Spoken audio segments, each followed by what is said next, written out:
Caitlyn, Vi joking how they're on the same team. Vi's getting a new skin too. That is true, and coming into the patches as we are loading onto the game, Divergence on the blue side and Team PrimeT1me on that red side coming into it. And 413 is already being talked about on many forums, saying that there could be up to 30 champions being looked at having different abilities and such. Or changes. I don't know if those patch numbers will come through. I think that's a big guesstimate here, but we are playing on 4.10, so important things to take into consideration. Lucian is banned in the LCS. He is not banned in the Top Dog League. He got through here. Wasn't even first picked. I believe he went down in second set of picks, and we do have a little bit of a... Ooh, that's dangerous. Reach around. With Divergence not being in a good situation right now, they are deep into enemy territory, and one hook coming out from... And there the hook lands on Hamster. It's actually going to be blowing the flash and going onto it. That's going to be the first blood coming down. It's going to be looking at it. Flash coming out from Valis, and now they're going to turn their attention onto Amir. Getting slowed by Whimsy Sick, but looking really low right now. It's actually going to be changing off, and still 2 for 1 as No Luck picks up Amir. Not quite sure what CMO was doing right there. He actually got stuck in the red pit. I think he was either trying to like dash through the wall or something, but he completely missed out on an extra kill. One of the members from Divergent walked away with blinking health bar, but B, another assist there, so he only ends up with 1 when he very clearly could have had 2. Bit of a mechanical misstep, that said. They still definitely come out ahead in that first blood endeavor. Got 2 kills for themselves. And that is true. So the first blood gold going towards Rengar, which having that assassin-like ability doesn't hurt with all that little bit of extra gold coming down. He actually went back and he bought boots, however, so different priority there.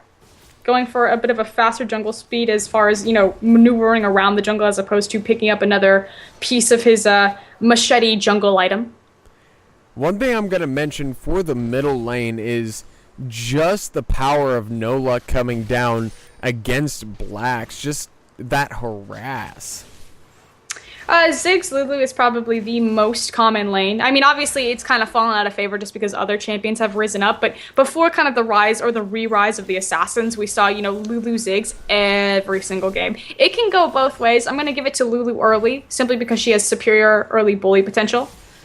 Looking at Nexar, however, getting locked up in the bot lane. Should be okay. And Sumo almost going to be picking it up, but the flash being popped by Nexar is actually forcing him to actually fall back, which... I'm going to have to say good job on the part of Team PrimeT1me, just switching up the targets, getting that hook onto Morgana, but as I'm talking about it, still action coming down in the middle lane, just try to pull off a gank, but Satchel Charge coming out. Lost a lot for that gank cover, lost a lot of health, although Lulu, you're doing a good job. Lances. Like I was saying, in that bot lane, great job actually from Team PrimeT1me's bottom lane. Just switching back and forth, doing a lot of damage on SR, and then switching off and putting harass onto Amir, which was actually about 80% health when they were actually full up. But now they're going onto it. Amir looking really low right now, and also in the middle lane, Satchel Charge going out, trying to see what they can do. And will they actually pick up the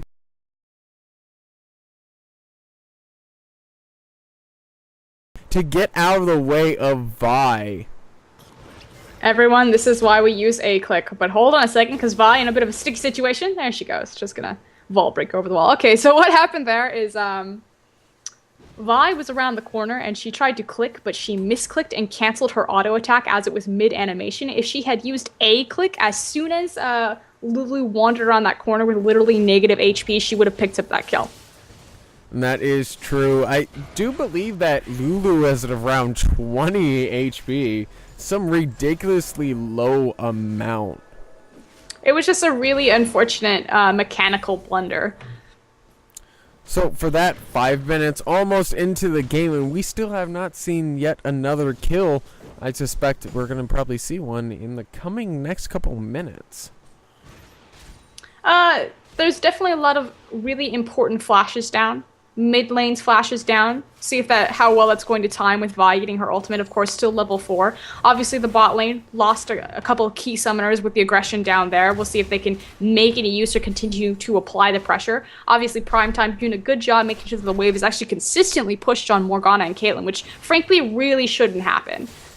And with that, Rengar is actually picking up those a little bit of Wiggle's Lantern coming onto it, grabbing that attack speed, but with the changes a couple patches ago to Wiggle's Lantern, you might as well just go other items like Lizard King or other builds.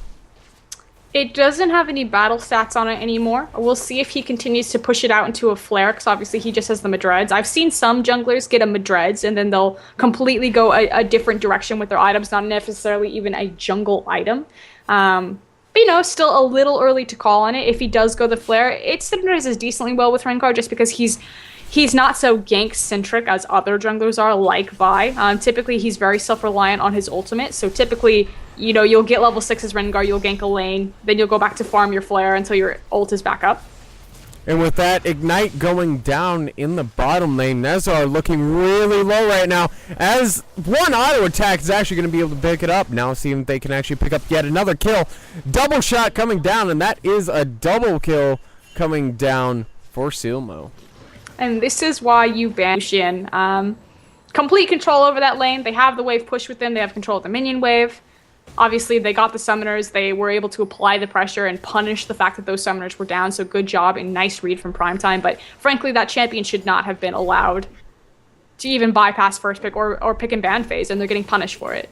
And that is true. So 1,300 gold, almost 1,400. He has the chance to actually go back and pick up that 10% CDR from Brutalizer. Oh, are you talking about, I'm trying to find the Brutalizer right here. I just see the Vampiric Scepter. I was making a prediction, maybe? Oh. Can I think he'll finish his Cutlass before he goes Ghostblade. Just because Ghostblade's more of like a mid-game power spike item. Because it works well because it's more cost efficient than going like a Phantom Dancer. And obviously, it gives a big bonus to Lucian because when he procs his Ghostblade, he gets more shots off with his ultimate, so technically his ultimate does more damage, and then the fact that his ultimate doesn't have a like a rooted cast animation, like he gets to walk while he does it, so having increased movement speed also helps him out a ton here, but it's not like a big, huge, oh, but he did go for it, so that's a little...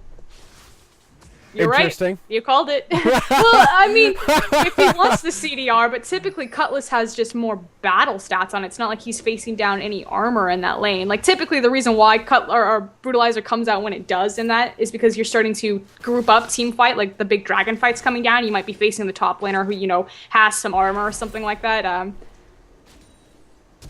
With that, in the bottom lane, Jill is going to land, but that is not going to be enough, as that poor Caitlyn is just going to get stomped on.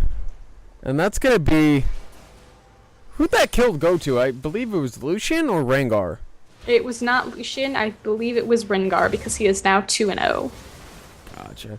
Well, still, that is now opened up the opportunity for the bottom lane and the jungler from Team PrimeT1me to go after the dragon, and oh no, could Ziggs actually be caught out? And he's actually going to be hooked! Lulu's going after him. Blacks, it's going to be popping that summoner heal, trying to see what they can actually do, and they're going to let him go away. Clipper cannot get these flays figured out right there, but a nice dragon secure from PrimeT1me. Obviously, Blake's very lucky that he gets to walk away from that. Again, a mechanical misstep from Thresh. Wasn't able to lock up his CC, but hold up a second, because Amir cut out now. And that is true. The Lantern is going to be thrown out, but a lot of damage coming out from Sumo. I mean, Amir only down about to 30% health. He's not down that much gold. If we take a look at it, it's coming up to close to 1,000, but really, it's only about 800. Which, if you're thinking like actual terms of itemization this early in the game on the AD carry, like a couple longswords, obviously he can't stand toe-to-toe to Lucian.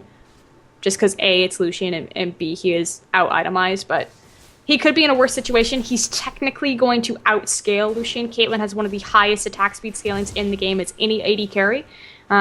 She's not going to be a hyper carry like a Tristana or a Kog'Maw, which we're also both still left up on the board, but you know, can come up with that IH, has the pickaxe, definitely needs that BF sword before she can start contesting with Sealmo and trying to trade here. But I think it's finally getting control back of this lane as they utilizing Tormented Soil and her Q to keep it shoved. And that is true. And for the pushing power just coming out, it seems like Divergence has the pushing potential coming out from bottom lane, and Lucian going that Brutalizer is actually playing the defensive route and trying to protect the tower as the other lanes coming out. And if Divergence decides to actually start pushing onto that tower, they can actually bring the offensive. But Rengar is actually going to come again and going to hop right onto Morgana before Soul Shackles comes out, and Amir is going to be able to go down. So 1 kill for Rengar and also 1 kill for Lucian yet again. Now 3-0-3 and 3-0-1. That's a fed kitty. A very nice play from Snowstorm right there. If you saw what he did when he came out of stealth, and this is the trick to Rengar, when you're in your mid-leap, you actually throw your slow, and it pretty much guarantees that it's going to hit. A lot of Rengars will actually throw their slow after they land. So he did a great job there, but even better was Chipper's back-to-back CC. I think he got Morgana Flay, and then immediately, almost as soon as she died, his death sentence went through her forehead and locked up Caitlyn for the secondary kill. So very nice play from the jungler and support. It was all planned. It was all planned from the beginning. But Effie King actually diving onto Rise and actually has to use Exploding Cast to get out of that, but it's actually going to recall and get some items. So looking at it right now is 1-7 in favor of Team PrimeTime. 4,000 gold. And try to throw out that hook. Almost got him. Almost, maybe. They're getting very cheeky. The fact that bot lane lost so hard, Caitlyn and Morgana need to return to that lane and apply pressure there to force Sealmo and Chipper back into that lane. This is why I don't think freezing really exists anymore as far as League of Legends. If you're not in like 100% communication with your top lane, like obviously freezing still happens in the professional scene, but it's more of like a swing of like the top laner will go here and then they'll rotate back to mid. By having that lane frozen, although they're actually making a good rotation mid, that tower should not have gone down for any reason. They allow Thresh and Lucian to show up wherever they want on the map and disrupt things, but kind of curious there because Divergent was like, hey, I think they had an untimely back. We should just take this tower for free because I'm Caitlyn and I shove towers down really quickly. Actually, it wasn't even an untimely back. Lulu was trying to actually grab the blue buff from Rengar, and Rengar actually taking the blue buff away, not on purpose, I imagine, but still, that cost them the middle turret. Complete lack of miscommunication, but here we go, gank on top. And with that, the Lantern's actually going to be thrown out. Will it actually be enough? A lot of tower shots being taken by Ying. Still, it's going to be a tower dive right on to Rise. And going on to it now, Vi's going to be trying to use Vault Breaker and Assault Battery going down onto King. And that's going to be an auto attack coming down. Chipper not in a good position right now as they're going to try to go for it. But Ziggs is right there. Satchel Charge coming out. Will Rengar actually go on to it? No, they will not. But still, this is going to be the opportunity. Middle tower going down for tier 1. And seeing what they can do. Snowstorm is right there. Sumo in the wait. Trying to see what they can do, and they're actually both sides are going to back off. Good collapse from Divergent right there to pick up some free kills on the map. However, they are still playing kind of the catch-up game because PrimeTime, one step ahead of them, did take that mid tower in response to their own falling down while so many resources were chasing around in the river. So good read from them there. Dragon spawning in 40 seconds should be the next big point of contention here for both these teams. And that is true. So with that going down, it is now 3-8 and 4,000 gold lead still in favor of Team PrimeTime against Divergence. And got 20 seconds until Dragon is up, so both teams could start seeing rotations around that. And I see a pink ward around Dragon for Team PrimeTime. I see that pink ward. I see it. Amir has to be careful here, though. If he gets locked up and he dies, it's pretty much an uncontested dragon for them. Is able to make it back to his minion wave, see if they can get this push back past river so they can contest. Big issue also. Yes, PrimeTime is ahead, but they do not scale nearly as well into late game as Divergent do. Obviously, Rise, hyper scaling. Ziggs, incredibly potent. Caitlyn, decent scaling, but hold on a second because Soul Shackle's going down. And you are right, Soul Shackle's going down, and the Sealmo is not in a good position as has to pop Summoner's Heal. He's actually going to dash and flash, but Ace in the Hole is actually going to be able to pick it up. Rengar is going to be able to pick up that kill onto Vi, but the Wild Growth knocking up everyone. Amir's going to be the first one to actually go down. The next one's going to be a double kill. Going to be looking at that triple kill, but Ziggs is actually picking up kill after kill. That's going to be one kill onto Thresh, but the Lulu comes back. Is actually going to be a pick up that kill onto Ziggs. Good call. I'm going to have to say good call by Rengar to actually get out of that position. And now No Luck and Snowstorm actually looking to take that dragon. And with Lulu shields, I imagine that's going to be a free dragon for him. And effectively in that team fight, it was a 4v4. PrimeTime obviously came out ahead, not only in taking the kills, but then grabbing the global dragon objective afterwards. It came down to Lulu, and why Lulu is taken away, or she's played every single time available. The Wild Growth was what saved Snowstorm right there. So potent. The shields, the amount of damage that comes out of that champion, especially early levels. No Luck, MVP of that fight. I do have to agree with you. No Luck is... He knows how to play his Lulu, and like you said before, Zed, Jace, and Lulu. Well, if you have a Diamond 1 mid laner, which I believe he is, although he could be Diamond 3, I might have them confused with Snowstorm, you don't let them get their comfort champions. And when his top 3 champions are going to be Lulu, Jace, and Zed, he had access to all 3 of them, which again is just kind of a failure and a blunder in your picks and bans phase. So, with going down to 17 minutes, looks like Divergence is just pigeonholing right now.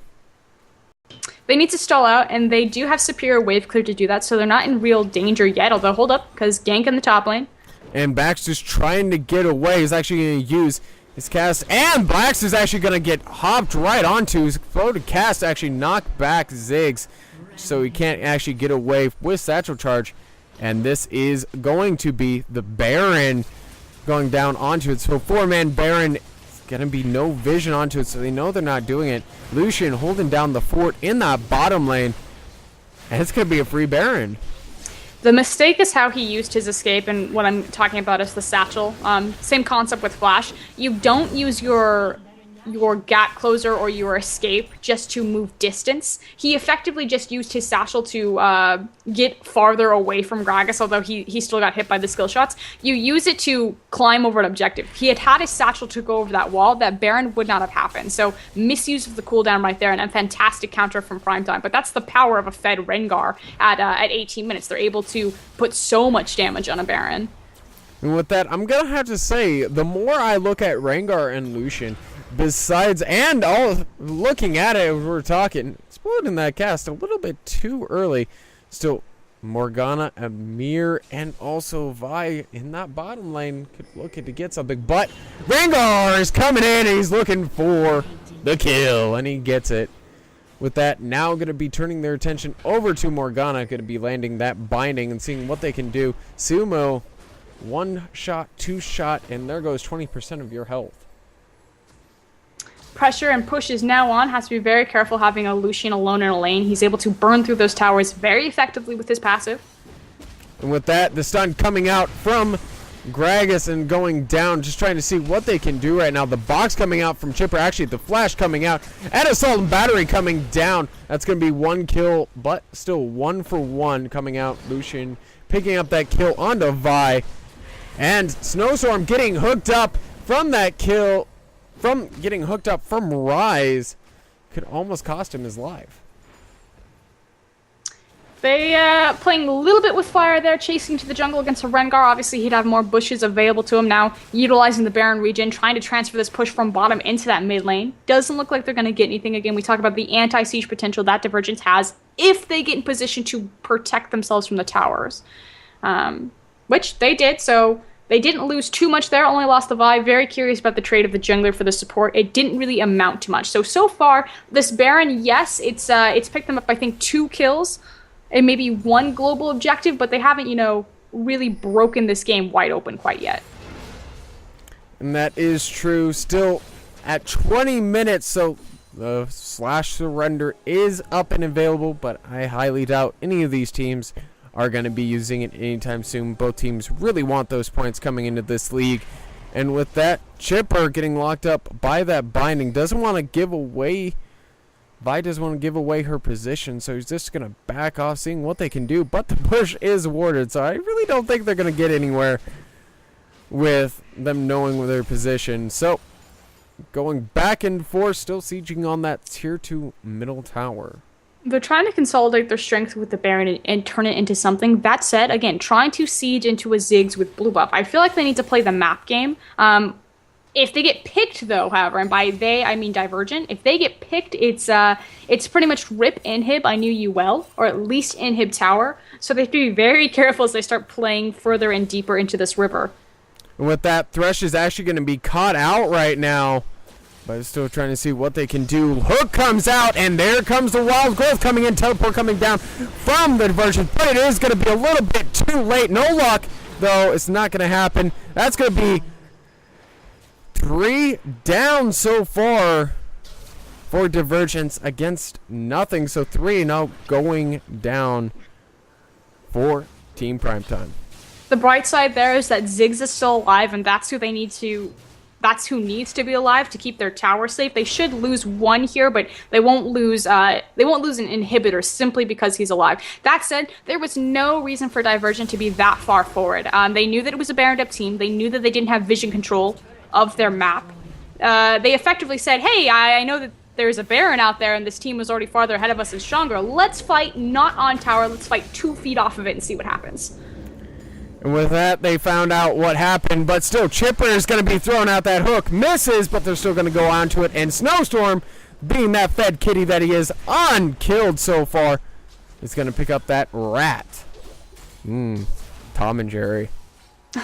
Well, they find the kill on Ziggs, which, it's a good pick there. We talk about how Ziggs is what's stopping them from taking these towers, but I feel like they could have kept pressing onto that mid tower and gotten some damage there, possibly a better dive that might have transitioned into an objective. Instead, they swing over, they pick up Ziggs, and yet they don't get the tower. It does transition in the end into a dragon, but I feel like it was a bit of a missed opportunity there for them to really kind of close out this game. Oh, and the death sentence barely misses, but Rengar's going to come out. That's a dead Caitlyn coming out, and the stun coming out onto Vi. The fray comes down, and that's going to be yet another dead champion coming down. Home Barry could not land, and that is that is going to be yet another kill. I thought that was actually going to be a double kill but Thresh actually picked up that 1 kill, and it's going to be a hookup. Ziggs is going to be able to pick up the kill on Lulu, but barely, as Lucian picks himself up yet another kill. So now 7-1-8, 9-0-7 is a fed Lucian and Rengar. Divergent really can't get themselves together and be where they need to be on the map. They've been constantly out of position. Like, you have to think, what was the big wave clear there? It was the Mega Inferno Bomb from Blake's. That's a semi-global ultimate. It has a huge range, and he threw it from probably 5 Teemo spaces away. He could have safely been behind his tower and thrown the same bomb to the same effect, but not have traded his life for it. And it's these little things that Team PrimeTime are constantly punishing and finding the picks for that are then transitioning into larger and farther leads. Hold on, you said 5 Teemo spaces. I'm going to have to say that is a new metric system we're going to have to start going with. But in the top lane, Gragas is actually going to get caught out, and the Hammer In is going to be able to pick up that kill. And now 8-23.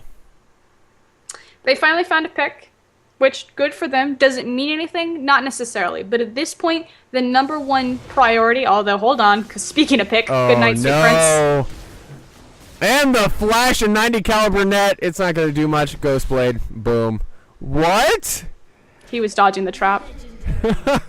Snowstorm is gonna be able to pick it up. Binding is actually gonna land on the Sumu. And Hook's gonna come out. It's actually gonna land on the Blacks.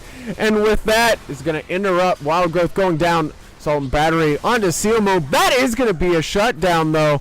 And I don't think it's gonna be enough because Nolek's gonna be able to pick up the kill onto Vi. He prioritized his Q, his piercing light cooldown, as opposed to more the people going Sato down. charge into the Whimsy stick is over.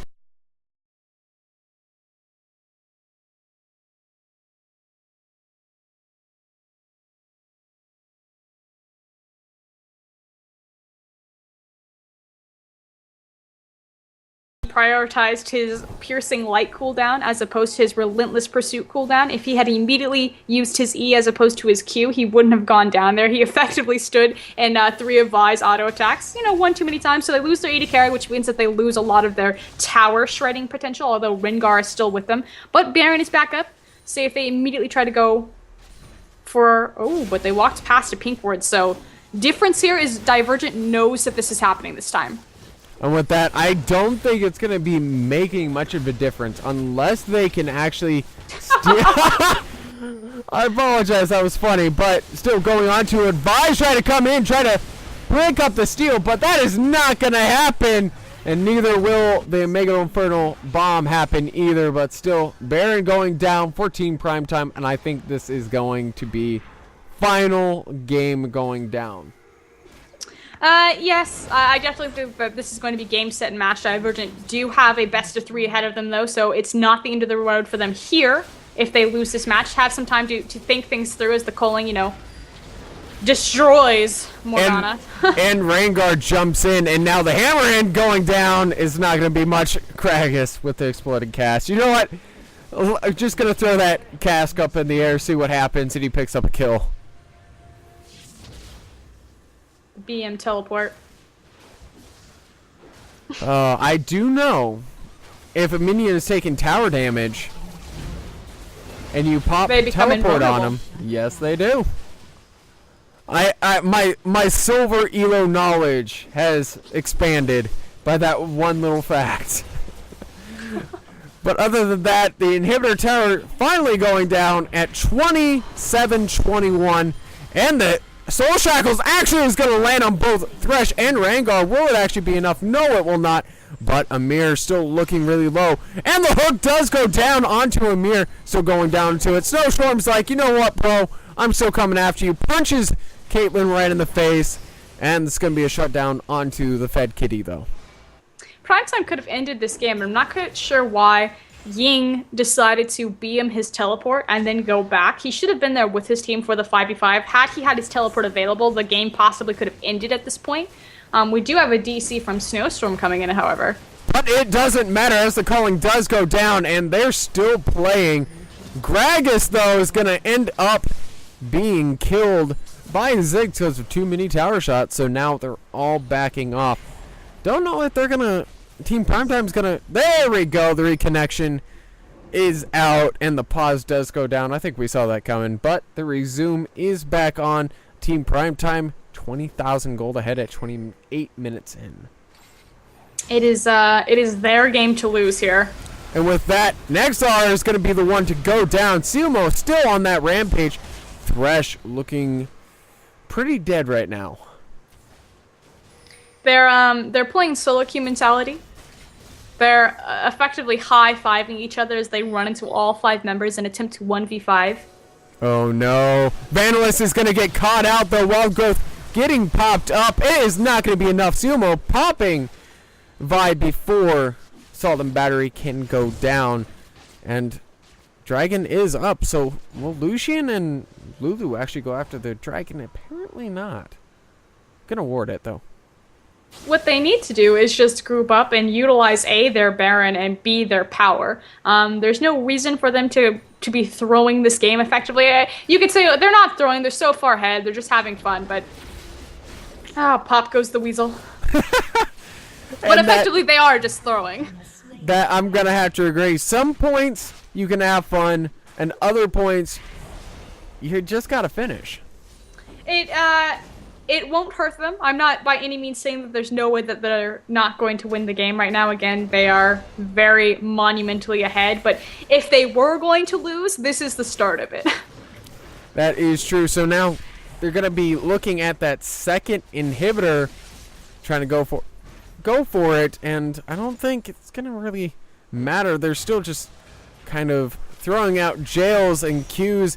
But speaking of Qs, the Frey and also the hook is gonna land. That's gonna be one dead Caitlyn going onto it. Soul Shackles is gonna land, but Nazar is not gonna last as Thresh is gonna pick it up. Now they're looking at the Hammered In, and that's gonna be can actually be another kill going onto it. Gonna be popping that.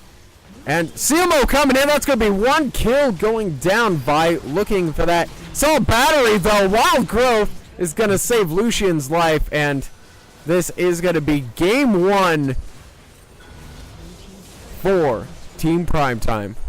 Hopefully. And finally, maybe. PrimeTime stack everything together.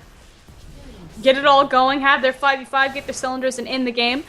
Going into the next game, it's all about the picks and ban phase. They cannot, and by they, I mean Divergent cannot let another composition like this through uncontested.